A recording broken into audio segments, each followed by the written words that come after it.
बिस्मिल्लाहिर्रहमानिर्रहीम। तो ये हम अभी खड़े हैं मीरी कोट पे। मीरी कोट ये एक तो छोटा सा कोट है, ज़्यादा बड़ा नहीं है, लेकिन ये है सिंध प्रोविंस जो कि पाकिस्तान में है, इसमें है। और ये करीब है सन सिटी के, जो कि सिंध में सिटी है सन के करीब, तो वहाँ पे है। तो ये असल में एक पूरा है रनी कोट, 3200 स्क्वायर किलोमीटर पे फैला हुआ।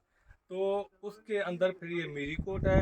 ये तो छोटा सा है, फिर इसकी तारीख मैं आपको थोड़ा बाद में बताता हूँ। वैसे पहले मैं आपको एक इन्फॉर्मेशन देता जाऊँ।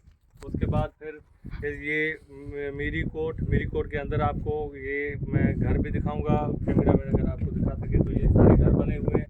ये मीरी कोट, ये जिस तरह से बताया जा रहा है कि ये कोट के अंदर कोट, जिस तरह के वाल के अंदर वाल, तो ये वाल सिर्फ और सिर्फ रॉयल फैमिली के लिए, जो कि हिस्टोरियन बताते हैं, तो लग ऐसे रहा कि ये रॉयल फैमिली के लिए बनाया गया था।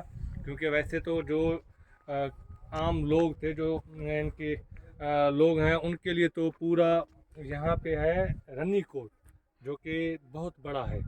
उसकी तो बात ही अलग हो जाती है। क्योंकि एशिया में ग्रेट वॉल ऑफ चाइना के बाद अगर कोई सबसे बड़ा वॉल है ना, तो वो है पाकिस्तान के सिंध प्रोविंस के शहर सन के करीब ये है रनी कोट, 3200 स्क्वायर किलोमीटर। ये कोई मामूली बात नहीं है। तो 3200 स्क्वायर किलोमीटर इन्होंने बनाया कैसे, जबकि जदीद कोई टेक्नोलॉजी नहीं, कोई रिसोर्स नहीं, इस तरह का कुछ भी नहीं। और उनको डर किस चीज़ का था कि इतना बड़ा इन्होंने पूरा वाल बना दिया। इनकी इतनी आबादी भी नहीं थी, उस वक्त क्या आबादी होगी। तो इसके बावजूद इन्होंने ये बनाया। फिर इसके अंदर ये मीरी कोट, इसके बाद इन्होंने एक दूसरा भी है शेरगढ़ नाम का एक कोट है। उसके बाद इसके गेट के नाम दिए गए हैं, जैसे कि मोहन गेट, फिर वो उसका हो जाता है एग्ज़िट गेट। इसके बाद फिर इनका आ जाता है ये एंट्री गेट, उसका भी नाम एक अलग इन्होंने रखा है। इन्होंने तो नहीं रखा, जैसे कि पहले से इनके नाम रखे हुए हैं। और ये पूरे वाल पे ये मीरी कोट के अलावा ये पूरे जो रनी कोट है, इसके अंदर सिर्फ इसके साइड पे 49 वाच टावर बने हुए हैं। अगर आपको सही से मैं दिखा सकूं वाच टावर, तो वाच टावर ये अगर वो देख रहे हो सामने, एक छोटा सा बना हुआ है इस तरह के, पूरे 3200 स्क्वायर किलोमीटर पे 49 वाच टावर बने हुए हैं, जो कि शायद उस वक्त के थ्रेट वगैरह के लिए इनका इस्तेमाल किया जाता था। तो ये है, में बताते हैं कि ये कोई अंदाज़न उस वक्त के थे 1819 में। टालपुर, टालपुरों का यहाँ पे एरा था, दौर था, टाइम था। तो उस वक्त ये को बनाया गया था। तो टालपुरों के दौर पे बनाने से पहले ही, टालपुरों से भी पहले है दुरानी, तो उस टाइम पे उनके टाइम पे शायद ये बना।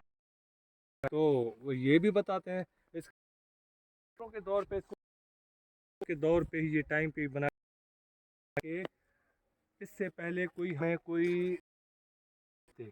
कोई जैसे होते हैं रिमेंट्स, यहाँ पे कोई के कुछ मिले या जंगी मिले, तो इस तरह के हमें इसके नहीं मिलते आसार के, पता चले कि ये इससे पहले था।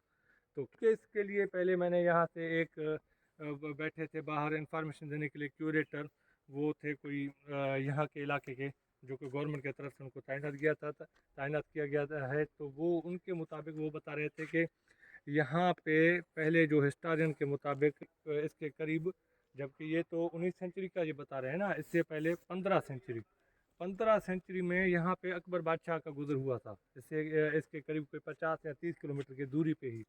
तो उसके साथ एक बंदा था, उसका भी मुझे नाम याद नहीं आ रहा, तो वो जिधर जिधर से उनका गुजर हो रहा था, तो वो उन चीज़ों के बारे में लिख रहा था।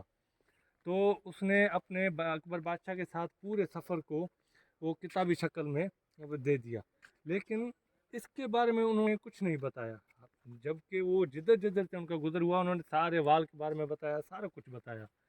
तो ये चीज़ें हैं, इसीलिए कहते हैं कि ये शायद उसके बाद बनाया गया था, इसके पहले नहीं बनाया गया था।